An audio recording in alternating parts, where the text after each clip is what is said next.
Écoutez-nous, écoutez-nous, nous disent les arbres. Écoutez-nous, écoutez-nous, nous disent les oiseaux. Écoutez-nous, écoutez-nous, nous disent les ruisseaux. Écoutez-nous, écoutez-nous, nous disent les abeilles. Écoutez-nous, écoutez-nous, nous dit la nature. Mais nous n'écoutons rien.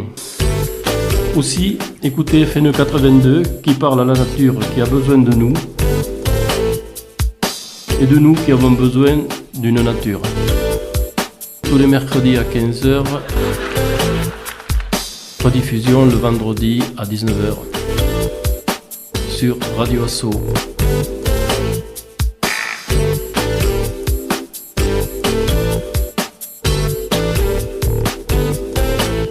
Bonjour auditeurs de Radio Association.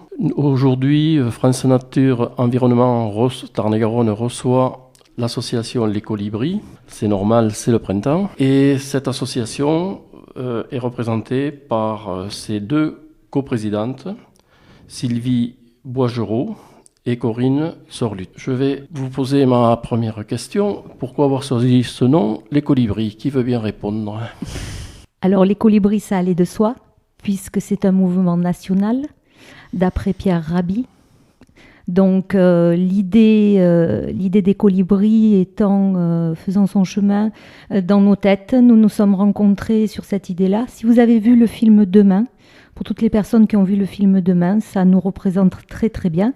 Alors, on ne voyait pas vraiment pourquoi on aurait créé un autre mouvement. Cela nous convenait parfaitement. Et effectivement, le film Demain est un très bon film où on retrouve toutes les espérances de l'écologie et de l'environnement en général.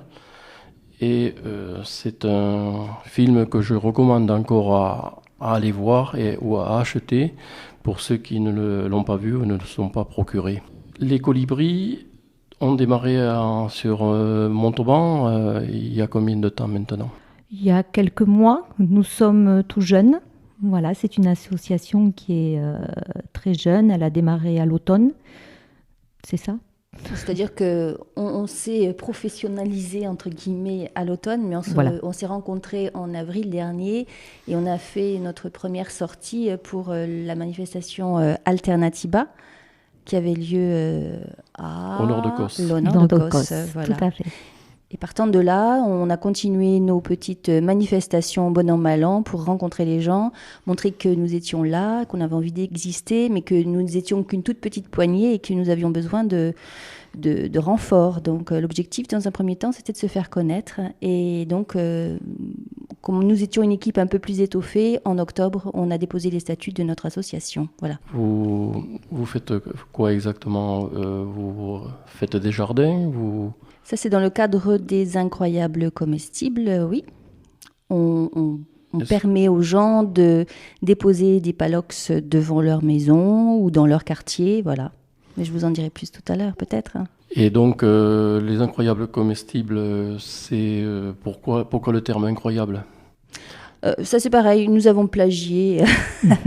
Non, c'est-à-dire qu'il existe dans le monde une toute petite ville anglaise qui s'appelle Todmorden et qui, en 2008, donc au moment de la crise, a décidé de ne pas attendre que la politique s'en mêle et donc c'est sur l'initiative de deux dames, elles ont décidé tout bêtement de planter des légumes à la place des fleurs, de façon à ce qu'on puisse récolter et enfin manger quelque chose.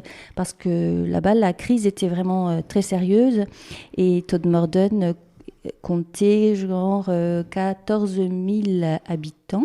Voilà, c'est ça. Et aujourd'hui, ils sont à 20 000 habitants parce que le phénomène a pris une telle ampleur que cette petite ville qui était en perte de vitesse, aujourd'hui a gagné ses lettres de noblesse et on vient même du monde entier pour la visiter et se rendre compte de ce super mouvement qui a recréé du lien, qui a redynamisé l'économie locale. Bref, c'est un véritable phénomène de société qui s'est répandu dans le monde entier. Donc, nous étions assez subjugués par ce projet-là. Ça existe aussi à Albi. Donc, on s'est dit, pourquoi pas les incroyables comestibles à Montauban, puisqu'ils fleurissent un petit peu partout. Voilà, donc c'est vrai que nous avons endossé là, l'une et l'autre, deux mouvements nationaux. Et on n'avait pas vraiment imaginé la suite. Et c'est vrai qu'aujourd'hui, en quelques mois, eh bien, nous sommes déjà à quelque chose comme, à la louche, 200 adhérents. Voilà, c'est important. 200 adhérents, oui, c'est assez énorme. Mais 200 adhérents, en vérité, vous êtes quand même une même association. Vous n'êtes pas deux associations. Non. Hein. D'accord. Et 200 adhérents, et que des Montalbanais? Non, il y a des gens de Verdun, de Montèche, il y a des gens de Valence d'Agen qui sont venus aussi. Tout à fait, il y a des gens de partout le département et plus. Les colibris du 32 nous ont contactés, les colibris du Tarn, les colibris... voilà, donc c'est vrai que ça fait émulsion, ça prend et c'est fabuleux. Pour rappeler la petite histoire du colibri, c'est projetez-vous dans la forêt amazonienne, dans la jungle, il y a beaucoup d'animaux, beaucoup de bruit, c'est luxuriant. Et puis un incendie éclate et tous les animaux, qu'est-ce qu'ils font quand un incendie éclate? Ils fuient, forcément. Sauf petit colibri avec tous ces battements d'ailes qui sont impressionnants à la minute, va chercher des gouttes d'eau dans son bec tout fin et va les jeter sur le feu. Alors imaginez une petite bestiole comme ça qui vous passe au-dessus. Au bout d'un moment, le tatou est très très agacé. Et le tatou dit au petit colibri, dis donc, ça va bien, hein, ça commence à bien faire, tu crois que tu vas éteindre le feu comme ça? Petit colibri lui dit, mais bien sûr que non, je suis pas fada. Mais par contre, je fais ma part. Alors le toucan lui dit, mais attends, moi j'ai un gros bec, je vais t'aider, et etc. Donc chaque animal, à sa façon, fait sa part. Voilà. Et ils ont pu contenir le feu. La légende a été reprise donc par Monsieur Pierre Rabhi. Et l'idée, c'est vraiment, chacun, nous, en tant que citoyens lambda, qu'est-ce qu'on peut faire? Voilà. C'est tout simple. Donc le film Demain que je reprends, effectivement, nous envoie toutes les idées positives et les idées de transition citoyenne qu'on peut faire dans tous les domaines de la vie. C'est ça qui est très intéressant avec les colibris, c'est que ce n'est pas un domaine spécifique. Du coup, nous avons un petit peu copié ce modèle-là dans la mesure où nous avons créé des groupes, des sous-groupes. Nous avons un groupe qui fait une grénothèque. Voilà. Qu'est-ce que c'est une grénothèque? Alors, une grénothèque, l'idée, c'est dans le monde d'aujourd'hui, nos semences ne sont pas reproductibles et sont tout à fait sous la mainmise de grands groupes industriels, n'est-ce pas? Du coup, l'idée, c'est nous, on fait notre part, c'est-à-dire que en rencontrant plein de gens qui font pousser leurs légumes, récupèrent leurs graines, et l'idée, c'est de les échanger entre nous. Alors, ça fait un petit peu... L'échange est possible, c'est la vente qui est interdite. C'est ça, ce n'est que du troc. Voilà, que des échanges. D'où l'idée de grénothèques qui sont placées donc dans des graines placées dans des petites enveloppes qui sont elles-mêmes placées dans une boîte et mises dans différents lieux. Pour l'instant, on a pensé à la mémo, à l'école aussi. Absolument, il y a une librairie aussi qui souhaite avoir une grénothèque, le bateau livre. Et puis, ce qu'il y a de fabuleux, c'est qu'on est en contact justement avec tous les organismes de la ville, et notamment la mémo est partie prenante dans cette idée-là. La mémo, c'est la bibliothèque de Montauban. Voilà. Médiathèque. La bibliothèque médiathèque de Montauban, tout à fait. Voilà, qui est un gros projet citoyen, éco-citoyen. Et d'ailleurs, nous serons présents le 30 juin à la Mémo pour un atelier avec les colibris. Et donc, vous êtes inspiré de la pensée de Pierre Rabhi pour mettre en œuvre vos actions. Est-ce que vous pouvez nous rappeler un peu qui est Pierre Rabhi? Car il est connu un peu dans les milieux écologistes et même économiques, mais il n'est pas tellement connu du grand public puisque c'est un homme assez discret quand même. Il est discret, mais c'est un petit grand homme, je dirais. Voilà. Donc ce monsieur Pierre Rabhi... si je peux résumer rapidement ce qui va être difficile. Son histoire, c'est un paysan, agroécologiste, penseur, philosophe, très très cultivé. Il a une connaissance de l'humain, de la terre qui est particulièrement impressionnant.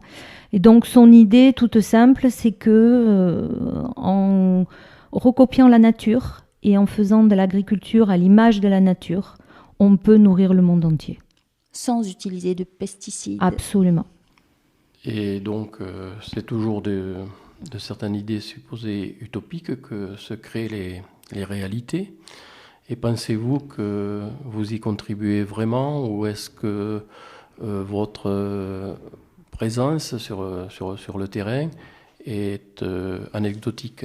Eh bien, je vais être un petit peu chauvine. Je pense que c'est en train de prendre vraiment. Et ça, c'est extraordinaire. Nous avons eu notre dernière rencontre avec nos adhérents vendredi dernier. Et on a senti une espèce d'osmose, une espèce d'émulsion qui prenait des gens heureux de se dire, voilà, on peut faire ensemble. C'est ça qui est extraordinaire avec la philosophie des colibris, c'est-à-dire que chacun peut faire sa part et on peut être ensemble. On s'est rendu compte qu'il y avait énormément d'initiatives. Il y a plein de personnes qui commencent à prendre conscience que vraiment, il faut faire quelque chose. Il n'y a pas. Là, vraiment, il faut faire quelque chose. De manière isolée, chacun pense un petit peu, ou penser comme nous, on va dire. Nous avons osé franchir le pas en créant cette association. Et dès lors que l'association a été créée, on se rend compte que les gens s'incarnent un petit peu dans le mouvement. Donc, nous suivent parce que on relie donc toutes les idées soulevées par Kaizen, par Pierre Rabhi, et surtout par l'envie d'un monde un peu plus humain, et puis un peu plus respectueux de la nature, et puis que cessent tous ces petits désagréments qu'on peut entendre au niveau de la politique et autres. C'est un petit peu l'objectif. Hein. Et l'idée étant vraiment, en toute humilité, hein, on garde notre humilité, c'est de faire. Voilà. Nous faisons plein de petites actions et on voit que ça marche et que les gens aiment ça et ils nous apportent plein d'idées. On a eu l'idée d'une dame vendredi soir qui nous a dit « Moi, je suis pour le zéro déchet ». Donc, voilà une nouvelle action que nous allons mettre en route pour informer, éduquer par rapport au zéro déchet et comment faire, comment aller vers le zéro déchet. C'est vrai qu'en général, les associations, il y a les membres du CA, ce sont des membres qui généralement sont souvent très très actifs et qui font la plupart du travail. Et nous ne voulons pas être une association comme celle-ci parce qu'il y a tellement de choses à endosser qu'on ne pourrait jamais être sur tous les fronts. Et nous avons essayé tout simplement de faire comprendre aux gens que c'était... Encore une fois, chacun sa part. Et je pense que petit à petit, ça rentre bien dans l'esprit. Et on a été contacté par une personne qui nous a dit ça y est, j'ai trouvé les palocs, j'ai trouvé la terre, j'ai les plants. Est-ce qu'on pourrait planter donc les jardins ? Donc, c'est tout à fait possible. Nous les avons accompagnés. Et voilà, les gens viennent nous voir, nous font des propositions que nous essayons de relayer, puisque l'idée des colibris, c'est inspirer, relier et promouvoir. C'est pas faire à la place de l'autre. Vous vous considérez un peu comme des jardiniers alternatifs ? Oui, de toute façon. Oh, c'est joli. Oui, oui, de toute façon, même si nous sommes des citadines, on s'est intéressé à la permaculture, nous sommes allés rencontrer des gens qui la pratiquent et nous essayons de mettre à profit donc ces enseignements. Dans la précédente émission, Dominique Quentin du Ecoamo de Verfeil nous a parlé de la permaculture. Mais ça serait peut-être bien que vous en redisiez un mot. La permaculture, en fait, s'inspire vraiment de l'environnement local, de la nature.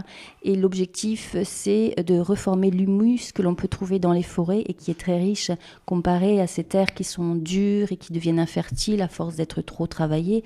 Donc là, au contraire, on évite de travailler la terre en profondeur. On va juste utiliser une grelinette. C'est un espèce d'outil avec des dents qui rentrent dans la terre juste à peine pour l'aérer. Et ensuite, l'objectif, donc, c'est d'aller en forêt, récupérer du bois qui est en putréfaction et qui va nourrir le sol. Donc, on fait des bandes qui doivent faire 1,70 m, ça c'est à peu près la taille normale. Et la longueur, vous ferez ce que vous voulez en fonction du nombre de convives au quotidien. Mais donc, une fois que nous avons fait une tranchée et que l'on a déposé ce bois en putréfaction, on va le recouvrir de terre, puis on va mettre du compost. Et surtout, l'idée, c'est de recouvrir la terre. Il ne faut jamais qu'elle soit à nu, parce qu'elle est au contact de l'air, du soleil, tout ça, c'est des éléments qui vont la meurtrir. Donc, il faut toujours qu'elle soit recouverte. Et permaculture veut dire culture permanente aussi. Donc là où dans l'agriculture traditionnelle, on avait des corvées de désherbage, des corvées en été d'arrosage 2 fois par jour, le matin, le soir, eh bien la permaculture évite le désherbage. Il existe toujours, mais c'est quand même amoindri. Et on peut également ne faire qu'un arrosage par semaine. Cela s'apparente un peu au bois réal fragmenté. Alors, le bois réal fragmenté, comme vous dites, ou BRF, est utilisé justement pour recouvrir cette tranchée que nous avons fait, que nous avons recouverte. Eh bien, on recouvre le tout avec du bois réal fragmenté d'une épaisseur facile de 10 cm. Et régulièrement, tous les ans. Et l'intérêt de la permaculture aussi, c'est que je suis moi-même enseignante et je fais un jardin d'école. En ville, comment fait-on ? On met des palox. Et dans les palox, on peut installer des couches. C'est ça qui est extraordinaire. Voilà, comme en permaculture. Et du coup, on arrose moins, effectivement. Bon, on garde quand même un certain arrosage, malheureusement, puisque les palox sont sur du bitume. Donc, les plantes ne peuvent pas aller chercher l'humidité, les racines ne peuvent pas aller profondément dans le sol. Mais par contre, l'idée, c'est quand même d'avoir un microsystème au sein d'un palox avec toute la biodiversité qui peut exister. Et ça marche. Ça marche vraiment bien. Oui, parce qu'il faut rajouter que dans la permaculture, il y a aussi l'idée de l'association des plantes dites amies. C'est-à-dire, je vous disais tout à l'heure que les bandes devaient faire 1,70 m de large, parce que dans le milieu, on va mettre les plantes hautes qui peuvent faire de l'ombre aux tomates, qui peuvent faire elles-mêmes de l'ombre aux pieds de basilic, et le pied de basilic va éviter aussi la prolifération des pucerons. Enfin, vraiment, c'est très technique, mais en même temps, c'est simple. Et vous avez en parallèle donc, des actions en cours à venir ces jours-ci, auxquelles pourraient éventuellement s'adjoindre quelques-uns des auditeurs. Quelle bonne idée. Oui, on a le projet de déposer des palox justement devant le Secours populaire français. On a un partenariat avec eux et donc c'est une action qui va être menée dans les prochains jours. On n'a pas la date exacte encore. Là, c'est quartier Voltaire sur la droite au siège du Secours populaire. Le film Le potager de mon grand-père sera diffusé au cinéma Le Paris. Le film s'appelle Le jardin de mon grand-père. Dans le jardin de mon grand-père. Dans le jardin de mon grand-père. Et donc au cinéma Le Paris. C'est ça. Le 30 mai. Aux heures habituelles. Oui, aux heures habituelles du soir. Et puis nous avons le groupe de Montèche, donc qui est très actif sur le domaine, sur la ville de Montèche. Il y a beaucoup d'enseignants qui sont partie prenante pour que leur ville ait des jardins partagés. Ils ont commencé à mettre des jardins partagés. Ça, c'est super intéressant. Et le 11 juin, ils font une très, très belle manifestation en partenariat avec Villavie, une association de Montèche. Et ce jour-là, donc, les colibris seront tout à fait représentés. Nous proposons des ateliers, nous proposons vous pouvez venir nous rencontrer et avoir tout le panel des actions qui sont faites en Tarn-et-Garonne avec les colibris sera représenté. Notamment l'action éducation, l'action Grénothèque, l'action biblioboîte, Nous avons l'intention, nous avons commencé à construire des bibliothèques de rue pour que justement les gens puissent faire vivre les livres et les échanger. Ça, c'est très très intéressant. Ensuite, il y a dans certaines salles d'attente aussi, on va mettre des biblioboîtes. Souvent, vous avez les enfants qui sont là dans les salles d'attente, ça devient long, souvent très long, notamment chez le médecin ou autre. Et du coup, l'idée, c'est avec les biblioboîtes, les parents peuvent se réapproprier le livre, raconter les histoires aux enfants, etc., pour que la culture vive. Et ça, c'est super dans le monde technologique où nous sommes, où les écrans prennent la place des livres. Ça peut être très, très intéressant. Voilà une autre action. Et puis... On aura peut-être la présentation du Théâtre Forum. En fait, les Colibris ont eu l'idée de faire parler de l'écologie en essayant de le diffuser largement à un public de gens un peu néophytes. Mais comment les toucher ? C'est très difficile de trouver le bon moyen. Donc, le Théâtre Forum permet de mettre en scène des problématiques. Donc, dans notre cadre qui nous intéresse, c'est celles qui sont liées à l'environnement et à l'écologie.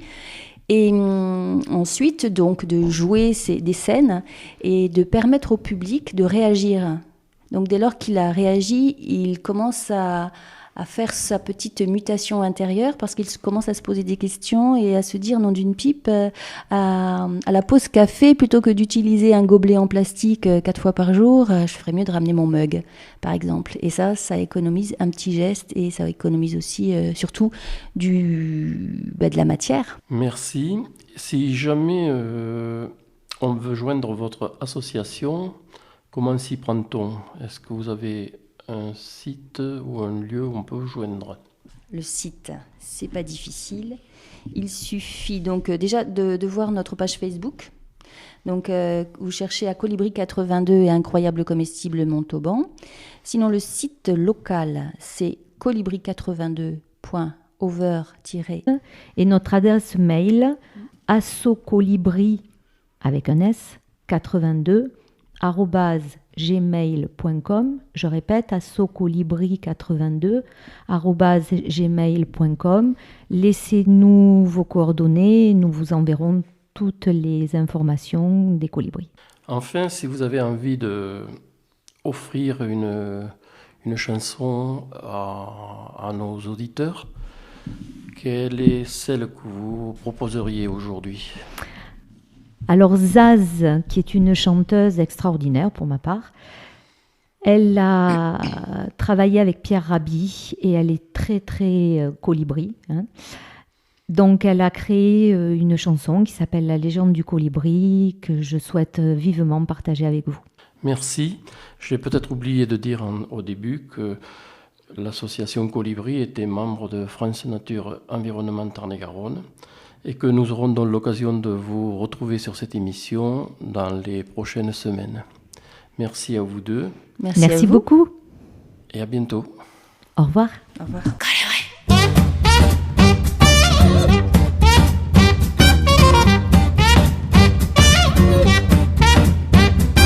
Dans la forêt des colibris,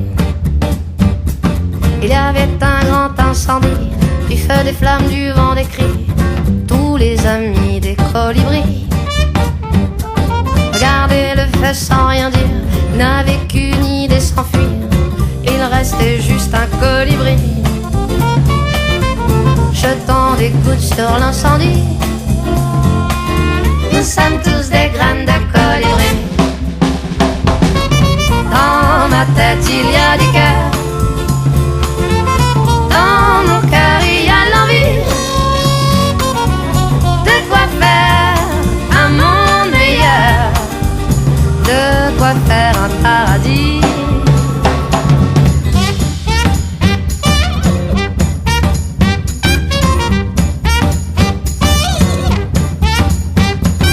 En voyant un petit colibri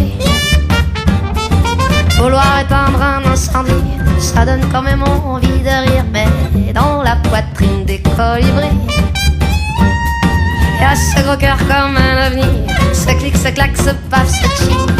Derrière le premier colibri, autres se sont mis à venir. Nous sommes tous des graines de colibri. Dans ma tête il y a du cœur. Dans mon cœur il y a l'envie de quoi faire un monde meilleur, de quoi faire un paradis. Dans ma tête il y a du cœur. Dans mon cœur il y a l'envie de quoi faire un monde meilleur, de quoi faire un paradis.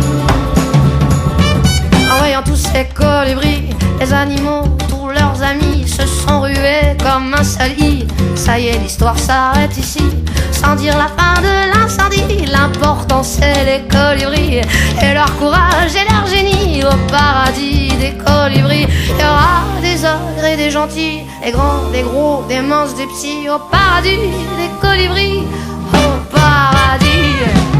Dans ma tête il y a du cœur. Dans mon cœur il y a l'envie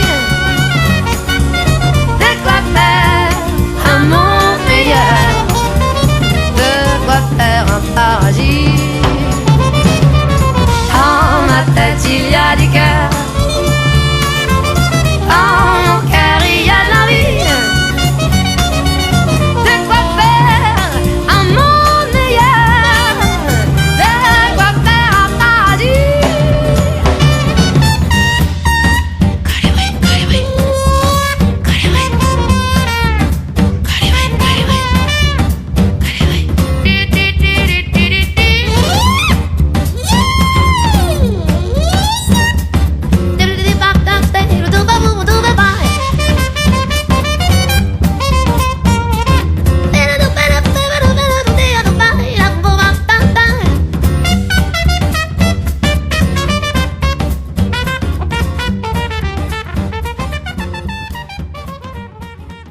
Écoutez-nous, écoutez-nous, nous disent les arbres. Écoutez-nous, écoutez-nous, nous disent les oiseaux. Écoutez-nous, écoutez-nous, nous disent les ruisseaux. Écoutez-nous, écoutez-nous, nous disent les abeilles. Écoutez-nous, écoutez-nous, nous dit la nature. Mais nous n'écoutons rien. Aussi, écoutez FN 82 qui parle à la nature qui a besoin de nous et de nous qui avons besoin d'une nature. Tous les mercredis à 15h, rediffusion le vendredi à 19h sur Radio Asso.